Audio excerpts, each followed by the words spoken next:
하나님이 저와 여러분을 사랑하십니다. 날마다 좋은 일이 있습니다. 가슴에 손을 꽂고 저를 따라서 볼까요? 하나님과 함께하면 모든 것이 합력하여 선이 됩니다. 예수님과 함께하면 나의 미래는 찬란합니다. 성령님과 함께하면 나는 매일매일 모든 면에서 좋아지고 있습니다. 손을 들고요. 하나님, 나는 존귀한 자입니다. 성도야, 너는 존귀한 자다. 사탄아, 나는 존귀한 자다.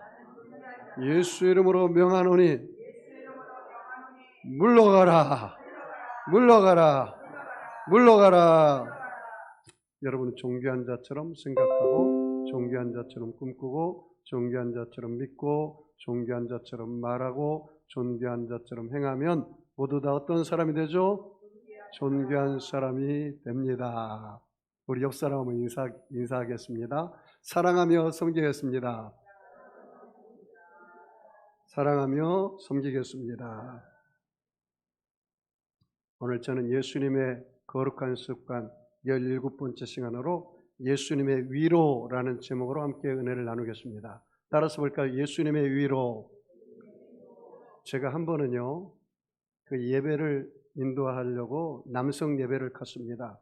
남성 예배를 갔더니 머리가 이렇게 대머리가, 앞머리가 이렇게 대머리가 되신 분이 있어요. 그 내가 위로하고 싶었습니다. 그래서 이 머리를 팍 숙이고 저에게 집중하지 못하고 있더라고요. 내가 위로하고 싶어서 이렇게 얘기했습니다. 남성 여러분, 왜 머리가 앞머리가 대머리 된지 아세요? 그랬더니 그분이 나를 이렇게 딱 집중해서 쳐다보더라고요. 제가 위로하고 싶었어.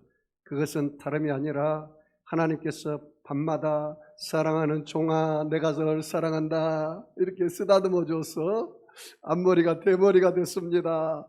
그랬더니 그분이 위로를 받고 눈을 번쩍번쩍하면서 저를 쳐다보고 은혜를 많이 받았어요. 그리고 남성 예배가 다 끝나고 나서 그렇게 이야기하더라고요. 내가 전도사 시절인데, 전도사님, 내가 오늘 은혜를 많이 받았습니다. 아니, 뭐에 그렇게 은혜를 받았습니까? 내가 대머리 된 사실을 이제야 깨달았습니다. 그 이유를. 그리고 은혜를 많이 받았다고 나한테 오늘은 특별히 자기가 갈비를 쏘겠다는 거예요. 남성들 전부 다. 그래서 내가 갈비를 먹고 있는데 그 이집사님이 제 옆에 있었어요. 그분의 뒤에 머리가 좀 까졌거든요. 대머리가 됐거든요. 그러더라고요. 전도사님, 저는 왜 뒤에 머리가 이렇게 헐라당 벗겨졌나요? 내가 그분들 위로하고 싶었습니다.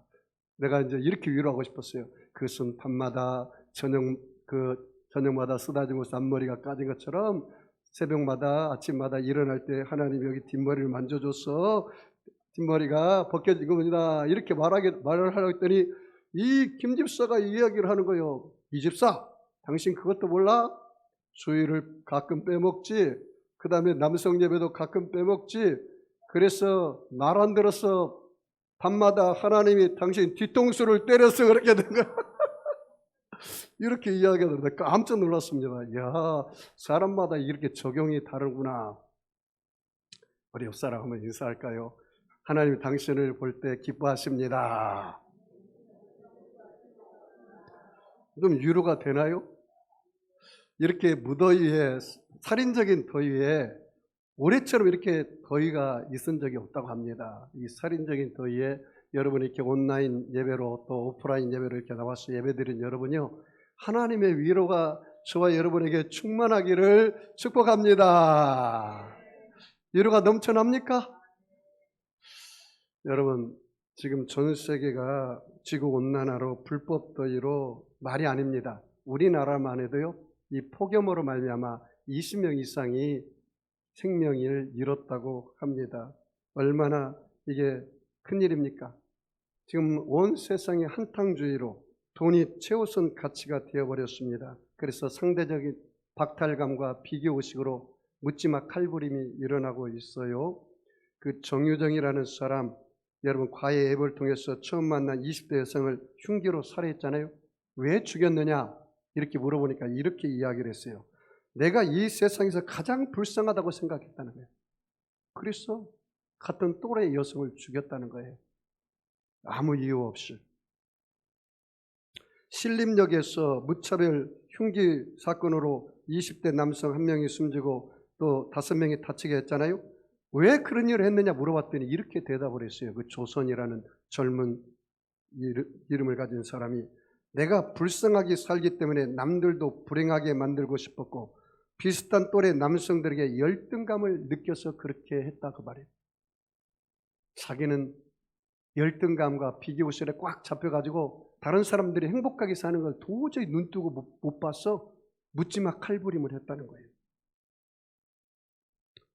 여러분, 이번 17일 날 신림동 야산 등산로에서 이 30대 남성이 산책하는 여인을 성폭행하고 아무 관계도 없는데 묻지마 성폭행을 했어요. 이 일은 지금 세상이 얼마나 험악한지 몰라요. 여성 여러분, 밤에 으슥한 곳에 절대로 혼자 가지 마세요. 사람들 많은 곳에 산책을 해도 남편 손 꼭 잡고 가세요. 혼자 하지 말고. 얼마나 위험한 때가 되었는지 말로 다 할 수가 없어요. 한가로운 동네 뒷산, 퇴근길 백화점, 전철역 출고, 여러분 일상의 모든 것이 위험지대가 되었습니다. 이제 한국이 안전지대라고 말할 수 없는 나라가 되었다는 사실입니다. 그런데 여러분, 전문가들이 20년 전에 일본에서도 이런 똑같은 일이 벌어졌어요. 그래서 일본에서 이 법무성에서 조사를 했습니다. 무차별 성범죄를 겪었어요. 일본에서도 2013년 일명 도리마라고 해서 길거리 악마라고 했습니다. 무차별 살상 범죄자 52명을 범행 동기를 조사를 해봤어요. 근데 놀라운 사실이 발견됐어요. 공통점이 이거예요. 잘 들어보세요. 범인의 공통적 특징은 생활에 대한 희망이나 의욕을 잃어버렸어요. 삶에 대한 희망이나 의욕이 하나도 없어요. 그로부터 생각이 극단적 방향으로 편정되면서 좁은 시야에 의한 생각에 사로잡혀서 이런 일들이 벌어졌다는 거예요. 그러니까 삶의 의욕이나 희망이나 꿈이 완전히 없어져 버렸어요. 그래서 극단적인 선택을 해서 아무런 관계가 없는 사람을 길거리에서 사람들을 죽이고 그 다음에 성폭행하고 이런 일들이 벌어졌다는 사실입니다. 여러분, 왜 인생이 피곤한지 아세요?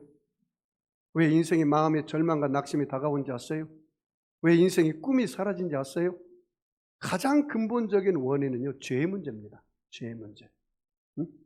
성경에 보니까 하나님이 저와 여러분의 기도를 듣고 싶어도, 저와 여러분의 손을 붙잡고 일으켜 세워도 하나님과 우리 사이에 죄악의 담이 있어서 하나님 우리 기도를 듣지 못하고 하나님 우리를 구원하지 못한다는 거예요. 이 죄의 문제를 해결해야 돼요. 저와 여러분이 하나님의 풍성한 계획 속에 하나님의 사랑을 받고 살기 위해서는 뭐의 문제가 해결돼야 돼요? 죄의 문제가 해결돼야 돼요. 죄의 문제가. 그래서 죄의 문제가 해결되지 아니하니까 걸어가도 피곤하고 달려가도 곤비하는 거예요. 그런데 죄의 문제가 해결되고 믿음의 주여 온전케 하신 우리 하나님을 바라보면 달려가도 피곤치 않고 걸어가도 곤비치 않는 독수리 같은 셈을 하나님 우리에게 허락해 주시는 것입니다. 믿으시죠? 여러분, 예수님을 믿으시면 아멘 하겠습니다. 그러면 저와 여러분은 죄의 문제가 해결되었습니다. 이제 하나님으로부터 예수님을 믿음으로 말미암아 그 믿음의 통로를 통해서 하나님의 은혜를 체험하시기 바랍니다. 감사를 체험하시기 바랍니다. 여러분, 우리나라가 이렇게 어렵고 힘든 가운데 있지만 우리는 하나님의 은혜를 바라봐야 돼요. 근데 본문의 말씀 보면은요, 그 당시에 외톨이 인생, 은둔의 인생을 산 여인이 있어요. 12년 동안 하혈하는 여인이었습니다. 여인이 한 달마다 다가오는 달손님의 그 하혈이 아닙니다. 이것은 불치의 병입니다. 시도 때도 없이 하혈해요. 그래서 내육에 보면 이 여인은 가정에서 격리시킵니다. 사람들에게서 격리시켜서 동굴에 살게 합니다. 그러니까 이제 절망입니다. 낙심입니다. 소외된 자예요. 사람들과 관계를 맺지 못하는 거예요. 이런 삶을 살았어요. 이런 삶을. 그런데 이 여러분 12라는 숫자는 만수입니다.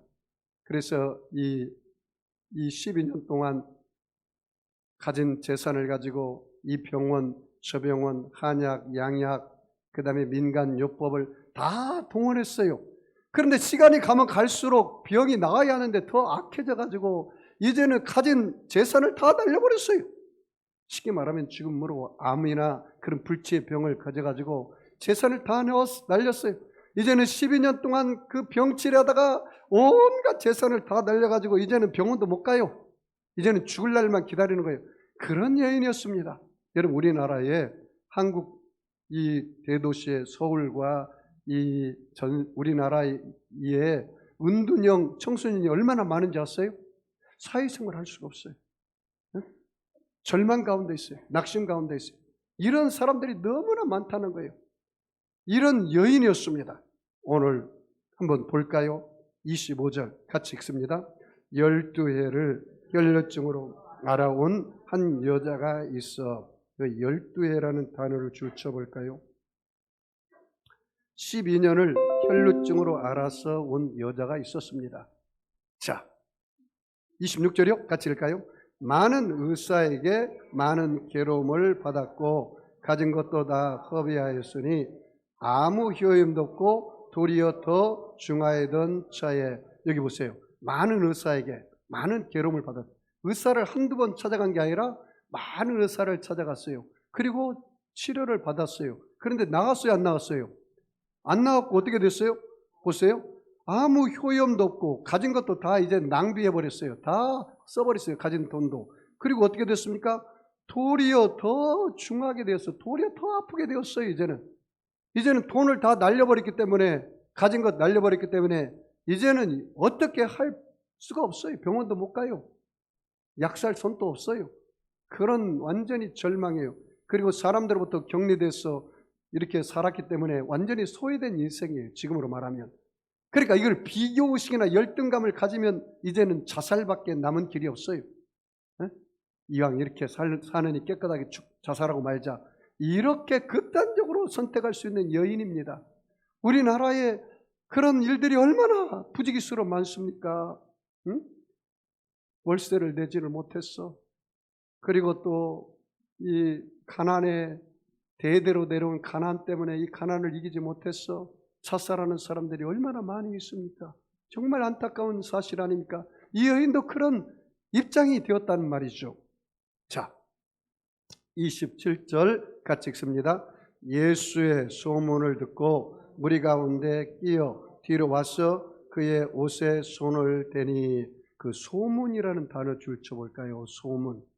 예수의 소문을 듣고 무리 가운데 끼어 뒤로 와서 그의 옷에 손을 대었다. 여러분, 그 당시에 예수님은 그 예루살렘과 온 유대에 예수님이 소문이 자자했어요. 그 당시에 예수님은 슈퍼스타입니다. 왜냐하면 예수님이 가는 곳마다 병자들이 다 고침받았어요. 그래서 예수님께서 3년 거의 반 동안 3대 사역을 했는데 복음을 전했어요. 프리칭. 그 다음에 회당에 가서 가르쳤어요. 티칭. 그 다음에 예수님께 온 사람들을 고쳐줬어요. 힐링. 그런데 사역의 3분의 2가 거의 고쳐줬다고 그랬어요. 그러니까 예수님께 온 모든 사람들을 그냥 보내지 않냐고 다 어떻게 했어요? 고쳐주셨어요. 38년 된 병자를 고쳤어요. 고칠 때 그렇게 이야기했어요. 다시는 죄를 짓지 말아라. 더 악한 병이 걸리지 않도록. 예수님께서 가는 곳마다 중풍병자를 고치고 들것에 온 그 중풍병자를 고쳐서 내 죄사함을 받았느니라. 일어나 걸어가라 할 때 진짜 걸어가 버렸잖아요. 물이 변하여 포도주가 되게 하고 소경 거지 바디메오를 눈을 뜨게 하고 죽은 나사로를 살리고. 그러니까 예수님에 대한 소문을 이 여인이 들은 거라. 이제는 한 가닥 소망을 가졌어요. 꿈을 가졌어요. 여러분, 사람이 아까 얘기했잖아요. 꿈과 희망이 사라지면 사람이 극단적으로 행동한다고. 성경에도 잠언에 뭐라고 했으면 보면 뭐라고 했냐면 꿈이 없으면 백성이 방자히 행한다 그랬어요. There is no vision in perish. 꿈이 없는 백성은 방자히 행해요. 그러니까 이 땅의 젊은이들이, 이 땅의 사람들이 20대 2030 세대에 꿈이 없고 열등의식과 비교의식으로 완전히 극단적으로 행동하는 사람들을 보면 꿈이 없어요. 꿈이 없어. 근본적인 이유가 꿈이 없어요. 인생이 허무란 말이죠. 여러분, 왜 인생이 피곤하다고 그랬어요? 가장 큰 문제가 죄의 문제가 해결되지 않았기 때문에요. 여러분, 하나님을 떠난 사람은 죄 가운데 살기 때문에 이 죄의 문제가 해결돼야 돼요. 모든 사람이 죄를 범했으면 하나님 영광에 이르지 못한다 했어요. 그 죄의 문제가 해결되지 않으니까 하나님 영광 가운데 살 수 없어요. 하나님이 주신 복도 누리지도 못하고 하나님이 주신 은혜도 누리지 못하고 하나님의 사랑도 받지 못하는 것이죠. 그러니까 세상 사람들은 죄악 가운데 살다가 죄를 먹고 마시다가 죄인지를 모르고 죽고 영원한 지옥에 떨어진단 말이죠. 그래서 사람들 마음속에는 절망이 있어요. 그래서 키에르케고르가 말하기를 모든 사람은 절망이 이르는 병에 걸렸다고 그랬어요. 그래, 여러분, 우리가 이 세상을 살면서 순간순간 마음속에 절망이 다가올 수가 있어요. 그러나 그 절망에 눌려가지고 허무와 무의미에 완전히 빠져가지고 우울증에 빠져서 이럴 바에는 내 생명을 끊어버리자 이렇게 생각하고 자살하는 사람이 하루에 여러분 몇 명이나 되는지 아세요? 34명, 35명이라고 합니다. 한 달에 1000명 이상이 자살로 죽어요, 여러분. 이 언론에 나와 있는 이야기예요. 병으로 죽는 숫자보다 자살로 죽은 숫자가 우리나라가 더 많아요. OECD 국가 중에 1위예요, 1위. 언론에 나오지 않았을 뿐이지 조사에 나와서 지금 그렇게 되어 있단 말이죠. 사람들 마음에 허무와 무의미의 절망에 처해 있어요. 죄에 대한 절망, 세속에 대한 절망, 질병에 대한 절망, 낙심에 대한 절망, 누가 나를 좀 사랑하지 안 해주셔서 내가 이제 외톨이가 되었어, 은둔형 외톨이가 되었어, 나만 이렇게 불쌍한 존재라는 그런 생각을 가지고 다른 사람들이 잘 먹고 잘 사는 거 보니까 배가 아파서 그 사람들 묻지마 칼부림을 한다는 이 세상이 되었단 말이죠. 얼마나 안타까운 일입니까? 자, 이 여인에게 예수의 소문이 한 가닥 소망이 되었어요. 그래서 그 예수를 만나면 내 인생이 변화되리라, 이런 소망이 있었어요. 그래서 예수님 옷자락만 만져도 내가 낫겠다는 간절한 믿음이 있었단 말이죠. 자, 한번 읽어볼까요? 우리 28절 우리 다 같이 읽겠습니다. 시작. 이는 내가 예수의 옷에만 손을 대어도 구원을 받으리라 생각함이러라. 자, 이 혈루증 12회를 혈루병을 하는 여인의 생각, 이 믿음은 어떤 믿음이었어요? 거기 줄 쳐봐요. 이 옷에만, 그의 옷에만 손을 대어도 뭘 얻으리라? 구원을 얻으리라. 구원을 얻으리라. 이 믿음이었어요. 이 믿음. 예수님의 옷에만 손을 대어도 구원을 얻으리라. 그런 믿음이 있어요. 여러분, 오늘 예수님의 말씀, 언약의 말씀을 믿으시기 바랍니다. 목사님, 그러면 내가 오늘 예배를 드릴 때 예수님의 옷자락에 손은, 피 묻은 옷자락에 손을 내가 그 손으로 예수님의 피 묻은 옷자락을 붙잡을 수 있을까요? 어떻게 붙잡을 수 있을까요? 약속의 말씀을 믿어야죠. 두세 사람이 내 이름으로 모인 곳에 나도 그들 중에 있느니라. 오늘 예수님이 이 자리에 와 계신 걸 믿으시죠? 목사님, 내 눈에는 안 보이는데요. 예수님은, 하나님은 영이시니 예배하는 자가 신령과 진정으로 예배할지니라, 그렇게 말했어요. 여러분, 약속의 말씀을 믿고 그것을 의지하고 예수님의 피 묻은 옷자락을 여러분의 믿음으로 붙잡으시기 바랍니다. 여러분, 이 여인은 예수님께서 머리에 손을 얹어서 안수해서 병 고침 받은 게 아니에요. 네? 여러분도 오늘 예배를 드릴 때 믿음을 통해서 예수님의 피 묻은 그 옷자락을 여러분의 믿음으로 만질 때 그 믿음이 바로 통로가 되어서 예수님의 능력이 흘러가는 거예요. 아멘 좀 하시면 좋겠습니다.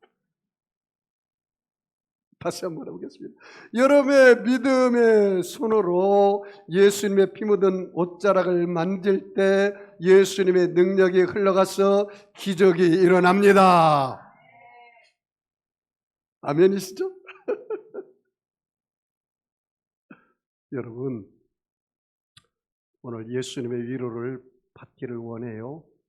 그런데 예수님은 절대로 저와 여러분을 로봇으로 만들지 않았어요.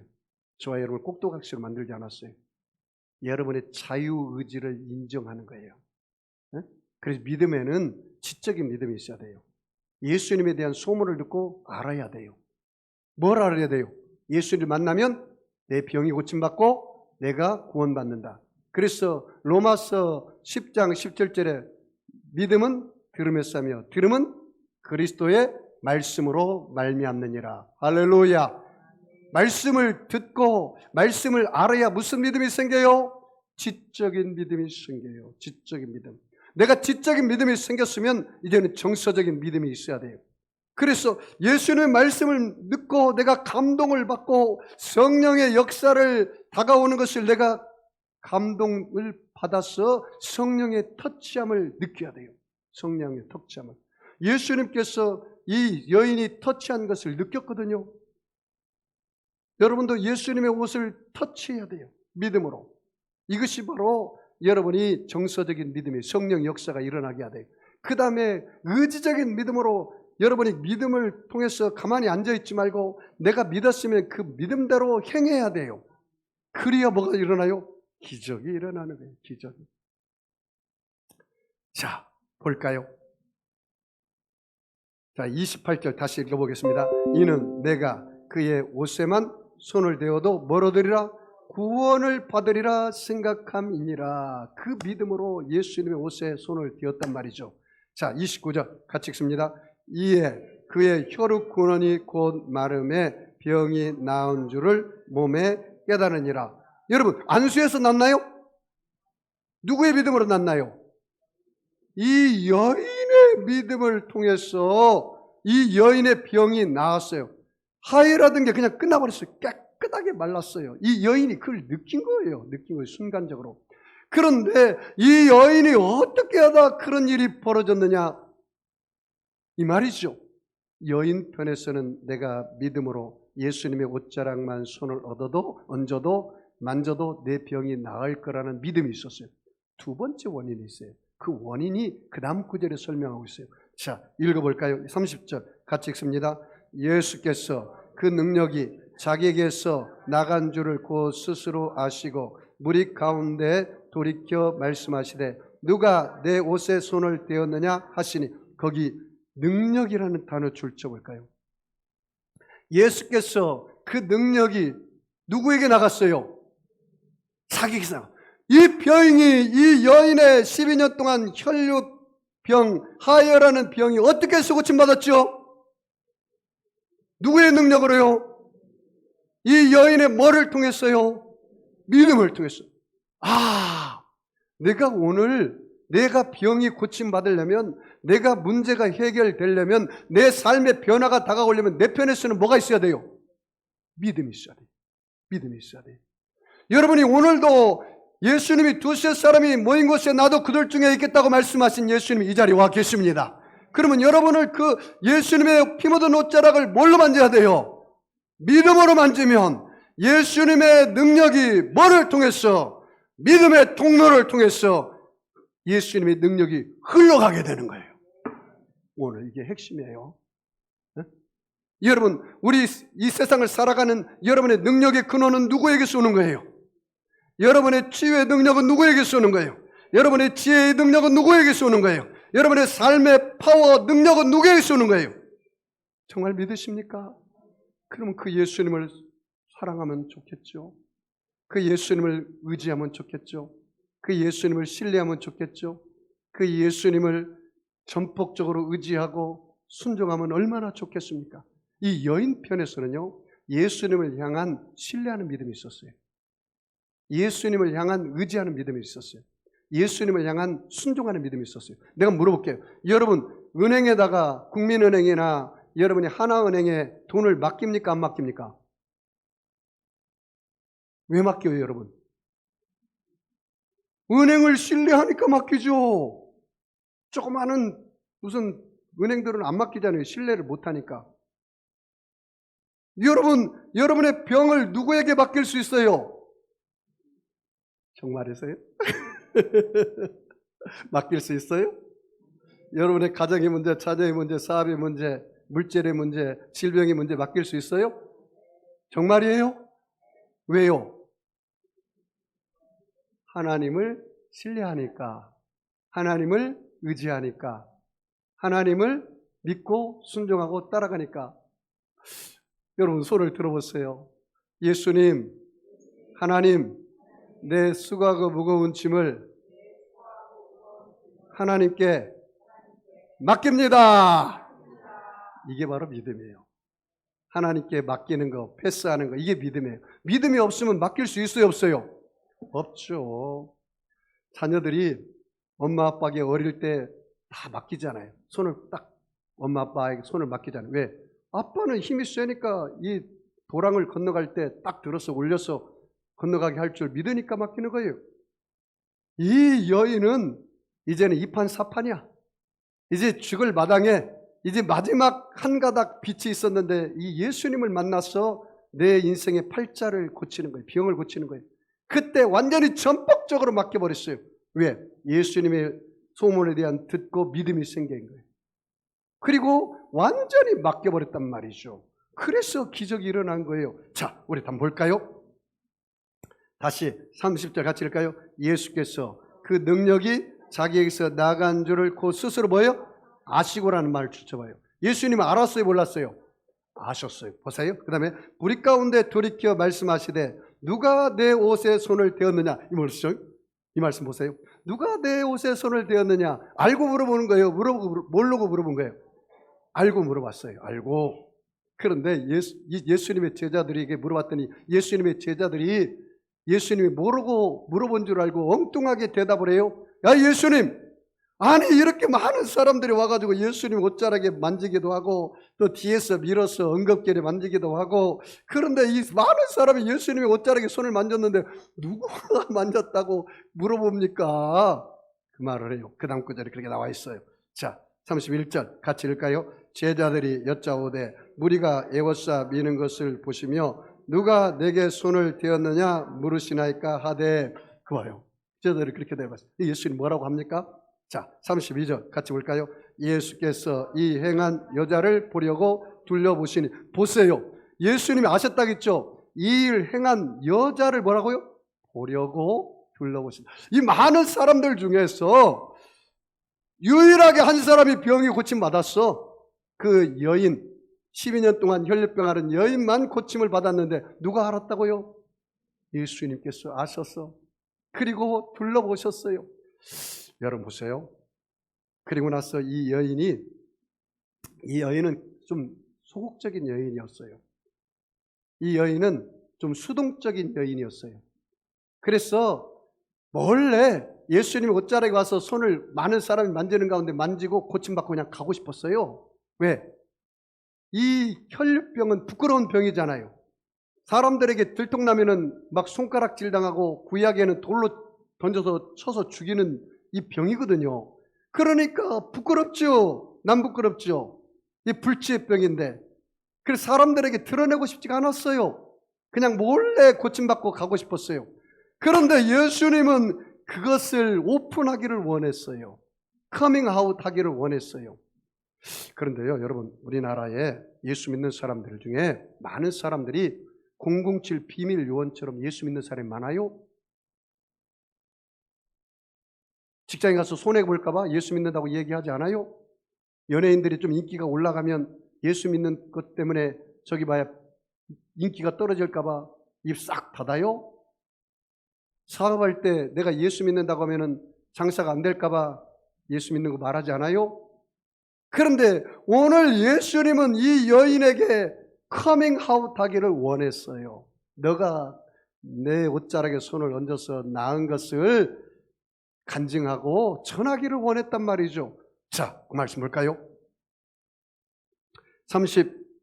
33절 같이 읽겠습니다. 이 여자가 자기에게 이루어진 일을 알고 두려워하여 떨며 와서 그 앞에 엎드려 모든 사실을 여쭈니 모든 사실을 커밍아웃 다 이야기했단 말이죠. 그런데 너무나 두렵고 떨렸어, 창피해서 솔직한 마음으로는 말하고 싶지 않았어요. 내가 이렇게 불치의 병을 알았다가 고침받은 걸 사람들한테 말하고 싶지 않았어요. 왜? 창피했어. 난 부끄러웠어. 그런데 예수님께서 너무나 아주 단호하게 그것을 말하라고 말한 바람에 그것을 모든 것을 다 드러냈단 말이죠. 그런데 내가 사람들 앞에서 나 예수 믿는 사람이라고, 그래서 나는 그런 죄를 지을 수가 없다고, 나는 예수 믿는 사람이라 나는 그런 불법을 행할 수가 없다고, 나는 예수 믿는 사람이라 그런 사기를 칠 수가 없다고, 나는 예수 믿는 사람이라 전세 사기를 그렇게 칠 수가 없다고, 나는 예수 믿는 사람이라 어떻게 감히 내 이웃을 내 몸처럼 사랑해라 했는데 사람들에게 내가 거짓말하고 도둑질하고 살인하고 음란하고 방탕하고 성추행할 수 있냐고, 못한다고. 내가 예수 믿기 때문에, 하나님이 보고 계시기 때문에 이렇게 고백하는 믿음이에요. 자, 이렇게 고백했더니 예수님께서 이 여인에게 병을 고침받은 선물뿐만 아니라 구원의 선물을 주고 그 다음에 위로를 얻게 됩니다. 그 말씀이 마지막 구절입니다. 자, 34절 같이 읽을까요? 예수께서 이르시되 딸아, 내 믿음이 너를 구원하였으니 평안히 가라. 내 병에서 놓여 건강할지어다. 야, 여러분 보십시오. 이 여인에게 호칭이 바뀌었어요. 이 여인을 뭘로 불러요? 딸라고 불러요. 왜냐하면 이 여인이 믿음으로 예수님의 손을 얹었잖아요. 그래서 이 여인이 이제는 누구의 딸이 되어버린 거예요? 하나님의 딸이 되고 예수님의 딸이 되어버린 거예요. 여러분, 예수님은 하나님이십니다. 네? 말씀이 육신이 되어 우리 가운데 거하심에 은혜와 진리가 충만합니다. 예수님은 말씀이 육신이 되어서 우리 가운데 오신 바로 하나님이세요. 그러니까 예수님께서 이 딸이라고 불렀어요. 여러분, 예수님을 믿으시면 아멘 하겠습니다. 여러분이 그럼 하나님 뭐가 돼요? 아들, 딸이 되는 것입니다. 영접하는 자, 그 이름을 믿는 자들에게는 하나님의 자녀가 되는 뭘 줘요? 권세를 주었어요. 여러분, 하나님의 자녀가 되었죠? 하나님을 어떻게 부르시나요? 아빠, 아버지라고 부르시나요? 그러면 아빠, 아버지가 여러분의 인생을 책임져 주시죠? 여호와는 나의 방패시오, 나의 피난처시오, 나의 요새시오, 나의 의뢰할 하나님이십니다. 여러분, 오늘 내 짐을 여호와께 맡기라. 저를 의지하면 저가 이루시고 내 의의를 빛같이 내 공의를 정오의 빛같이 하여 주시리라. 내 영혼아 야훼를 송축하라. 내 속에 있는 것들아 그의 성호를 송축하며 그의 모든 은택을 잊지 말지어다. 저가 내 모든 죄악을 사하시며 내 모든 병을 고치시며 내 생명을 파멸에서 구속하시고 인자와 긍휼로 간을 씌우시며 좋은 것으로 내 소원을 만족케 하사 내 청춘으로 독수리같이 새롭게 하시는도다. 그런 하나님이셔요. 그런 하나님이셔요. 얼마나 놀랍습니까? 우리 하나님 우리를 위로해 주신다는 거죠. 여러분, 그러므로 여러분이 믿음으로 전진하시기를 주의 이름으로 축복합니다. 따라 그랬어요. 따라. 내 믿음이 너를 어떻게 해요? 구원했다. 여러분, 오직 의인은 뭘로 살아요? 믿음으로 살아요. 여러분, 믿음으로 구원받았습니다. 할렐루야. 여러분, 믿음으로 기도할 때 응답이 임합니다. 믿음으로 예배 드릴 때 은혜가 임합니다. 믿음으로 여러분이 나아갈 때 하나님의 역사가 나타나게 되어 있어요. 믿음으로 해야 돼요. 믿음으로. 너희가 그 은혜로 인하여 믿음으로 말미암아 구원을 얻었나니 이것이 너에게서 난 것이 아니요 하나님의 선물이라. 행위에서 난 것이 아니는 이는 누구든지 자랑치 못하게 하려 함이니라. 그렇게 말했어요. 자, 봐요. 믿음에 대한 이야기라고요. 그 다음에 뭐라고 말합니까? 평안히 가라. 그거 줄쳐볼까요? 평안히 가라. 여러분, 오늘 예수님께서 저와 여러분에게 말합니다. 사랑하는 아들, 딸아, 이 성전을 나갈 때 모든 무거운 짐을 내게 맡기고 너는 평안히 가라. 여러분, 손 이렇게 펴보세요. 예수님, 예배 드릴 때만 내 손을 잡고 있는 것이 아니라 이 성전을 나갈 때도 나와 함께 동행하는 줄 믿습니다. 여러분, 평안히 가시기 바랍니다. 그래서 여러분, 수고하고 무거운 짐진 자들아 다 내게로 오라. 내가 너희를 쉬게 하리라. 나의 마음은 온유하고 겸손하니 내 멍에를 메고 내게 배우라. 그러면 너희가 참으로 뭐래요? 쉼을 얻으리라. 오늘도 예수님의 피 묻은 옷자락을 여러분 만지시기 바랍니다. 붙으시기 바랍니다. 오늘 예수님이 이 자리에 와 계십니다. 제가 1999년도에 목사 안수를 받았습니다. 목사 안수를 받을 때 제가 성지순례 갔다 오면서 무리를 해가지고 허리를 다쳤어. 허리를 제대로 쓰지를 못했어요. 그래서 예배 드리고 침방할 때도 의자를 놓고 제가 말씀을 증가하고 성도들 기도를 해주고 안수를 해줬습니다. 허리를 제대로 쓰지를 못했어. 무릎을 꿇을 수가 없었어요. 그런데 제가 예배 가운데 찬양 시간이 되었는데 갑자기 내 마음속에 성령이 감동이 임하고 말씀이 내마로 다가왔어요. 그가 찔림은 우리 허물 인하며 그가 상함으로 우리의 죄악을 인함이라. 그가 징계를 받음으로 우리가 평안을 누리고 그가 채찍에 맞음으로 우리가 나음을 입었도다. 우리는 다 양 같아서 그릇 행하여 각기 제 길로 갔지만 하나님께서는 우리 무리의 죄악을 그에게 예수님께 담당시키셨다. 그 말씀이 내 마음에 내마로 왔어요. 베드로전서 2장 24절 말씀이 또 동시에 내 마음속에 강력하게 내마로 다가왔어요. 신이 나무에 달려 그 몸으로 우리의 죄를 담당하셨으니 이는 우리로 죄에 대하여 죽고 의에 대하여 살게 하심이라. 저가 채찍에 맞음으로 너가 나음을 얻었느니라. 아니, 이 말씀이 내 마음속에 확 강물처럼 다가오고, 그리고 내 마음속에 이 불같이 강력하게 역사를 해요. 그래서 일어나서 내가 찬양을 할 때 막 율동하면서 찬양을 했습니다. 거의 미친 사람처럼. 그런데 그 예배가 끝나고 나서 예수님의 피 묻은 옷자락을 만진 그 찬양 가운데 나의 치료가 깨끗이 임하고 말았어요.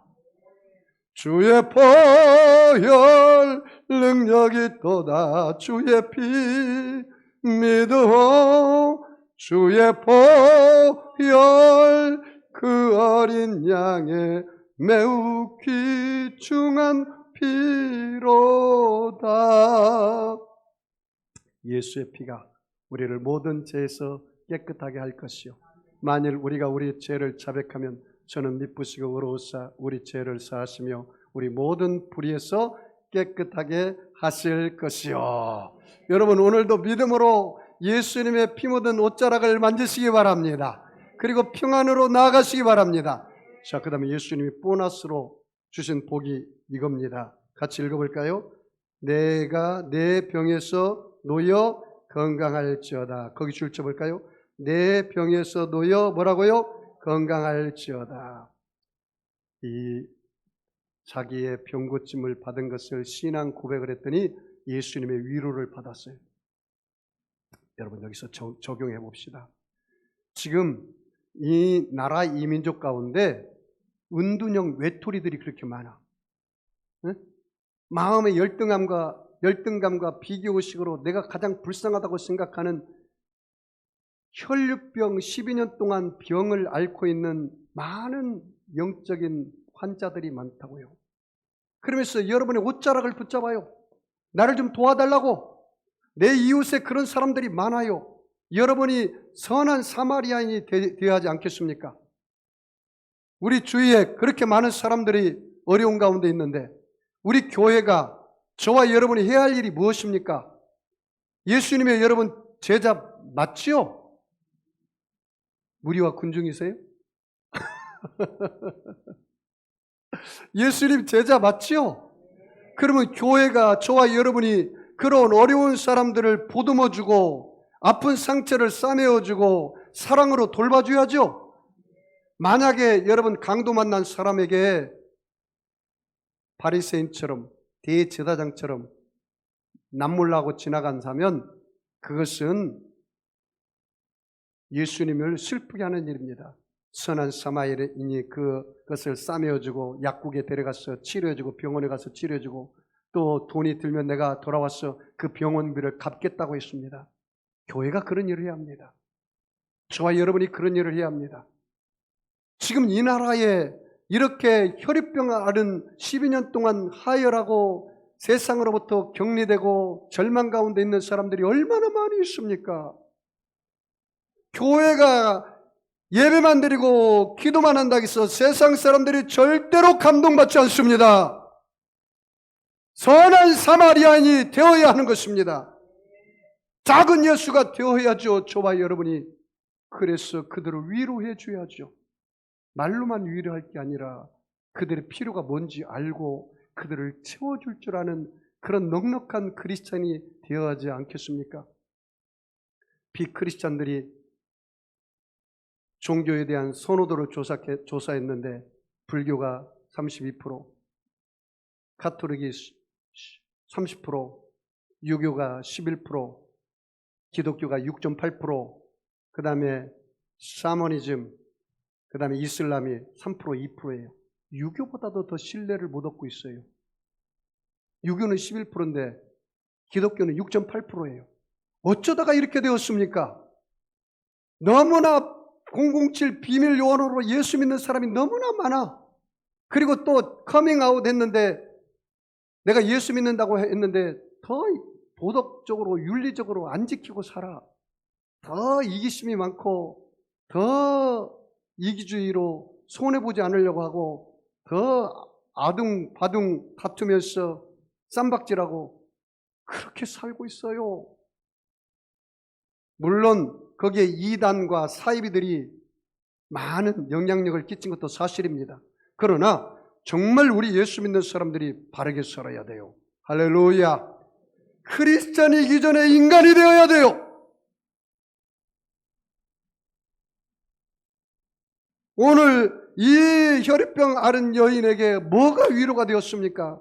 예수님께서 치료해 줬잖아요. 고쳐줬잖아요. 위로해 줬잖아요. 우리가 그렇게 돼야 돼요. 여러분이 모두 다 예수님을 따라간다면 작은 예수가 아닙니까? 그러면 저와 여러분이 내 이웃을 내 몸처럼 사랑해서 그들을 돌봐줘야죠. 소자에게 한 것이 바로 나에게 한 것이라고 그랬잖아요. 내 이웃의 아픈 병자에게 가서 돌봐주고 신방하고 전화해주고. 나는 저와 여러분이 이렇게 살았으면 좋겠습니다. 저와 여러분이 오늘이 마지막인 것처럼 살았으면 좋겠어요.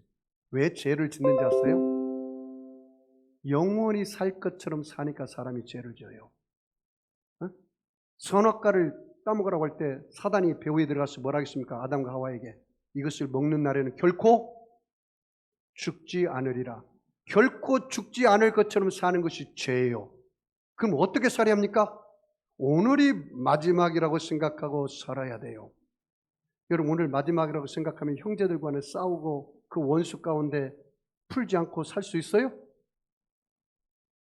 다 풀고 살죠. 다 풀고 살죠. 저희 큰형님이 천국에 가셨는데 우리 큰형님이 저한테 처음으로 이런 이야기를 하더라고요. 막내야, 내가 너에게 여러 가지 것을 잘 못해서 미안하다, 용서해라 그러더라고요. 난 우리 큰형님한테 그런 얘기 머리 뜰라고 처음 들었습니다.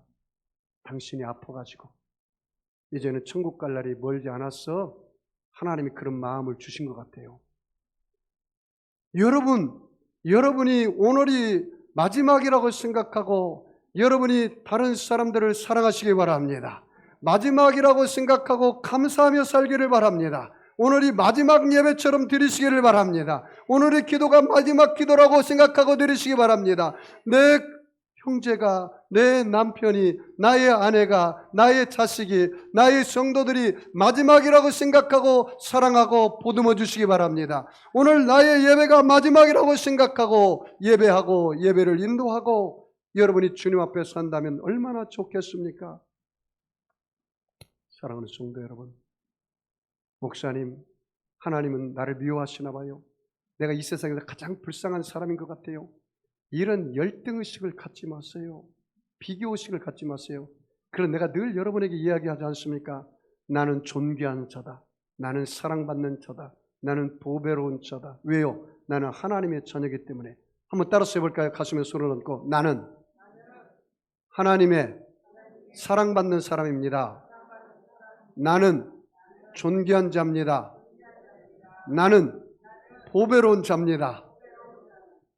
저와 여러분 이렇게 살아서 또 상대방도 그런 사람인 줄 알고 섬기고 사랑해서 정말로 이 땅에 12년 동안 혈액병 앓은 여인처럼 좌절과 낙심과 사람들로부터 소외된 사람들을 우리가 보듬고 치료하고 그들을 섬김으로 말미암아 이 나라 이 민족이 다 구원받고 이 땅의 자유와 또 안정이 일어나기를 주의 이름으로 축원합니다. 여러분 아픈 사람은 아픈 자리에 손 얹으시고 마음이 소원 있는 사람은 가슴에 손 얹으시기 바랍니다. 전능하신 아버지 하나님, 예수님의 피 묻은 손으로 저들의 머리끝에서 발끝까지 안수하여 주시옵소서. 하나님 아버지여, 믿는 자들에게는 이러한 표적이 따르니 곧 저희가 내 이름으로 귀신을 쫓아내며 새 방언을 말하며 뱀을 집으며 무슨 독을 마실지라도 해를 받지 아니하고 병든 사람에게 손을 얹은 적 나은다겠사오니 저들의 어떠한 병도 오늘 고쳐주시고 치료하여 주시옵소서. 내가 나사렛 예수 이름에 하노니 악하고 더러운 병마야 각 사람 몸에서 묶음을 받고 떠나갈지어다. 병마는 물러갈지어다. 악의 세력은 빠져나갈지어다. 하나님 아버지여, 약한 자 강하여지게 하시고 미래는 자 지혜를 얻게 하시고 부족한 자 만족함을 얻게 하시고 불가능은 가능케 하여서 어떤 문제도 해결하여 주시고 응답하여 주시옵소서. 축복하며 감사하며 예수님의 이름으로 기도하옵나이다.